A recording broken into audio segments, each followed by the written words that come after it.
डिप्रेसनमा हुन्छ के सरकारले जिम्मा लिन्छ यदि केही कथन मार्दै मान्छे हत्या गर्ने आत्महत्या गर्ने सरकारले लिनुपर्ने हुन्छ सुशीला आमा चाहिँ ठीक भनेछ नि बाबुले पनि सुशीला आमा एउटा आमा भएर आमाको पीडा नबुझ्ने तपाई सिंहदरबारमा बस्नुहोस् यो सडकमा युवाको लास हुनेछ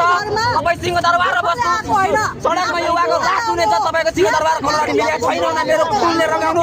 सिंहदरबारको लास हुनेछ हामी उसै गरिरहेका छौँ म छोराको पीडामा दिन गरिरहेको छु जुनै मरेर जान्छु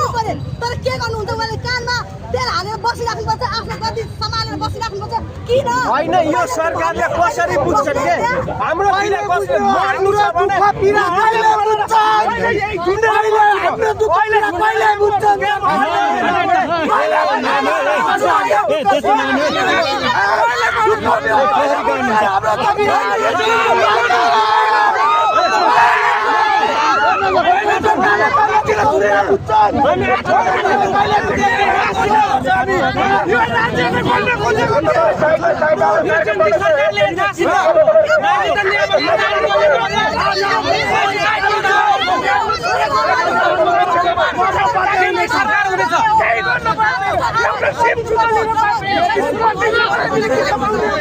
कतिसम्म दुःख उहाँले के गरेर हामी नागरिक छैन भने कहाँको नागरिक छौँ त्यहाँ पुऱ्याइदिनु पर्यो हामीले नागरिक बनाउनु पर्यो तपाईले पासो किन लाउनु खोज्नु म के गर्नु जिउँदो लास बनेर बसिरहेको छु भने मर्नै बेच्छ त यो जिउँदो लास बनेर के फाइदा मर्नै बेच्छ नागरिकता समस्या हो तपाईको नागरिकता समस्या हो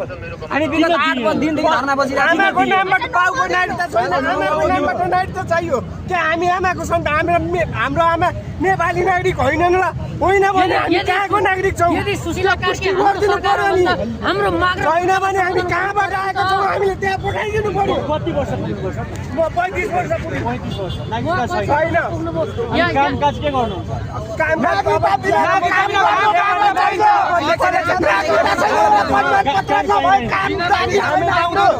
उहाँका दृष्टिविहीन मान्छे उहाँको जीवन अनि 12 आउनु भयो नागरिकता सरकारले बाउ खोजेर ल्याऊ बाउ कहाँबाट ल्याउने बाउ ल्याउने कहाँबाट आज हामी शान्तिपूर्ण धर्ना गर्न लागेको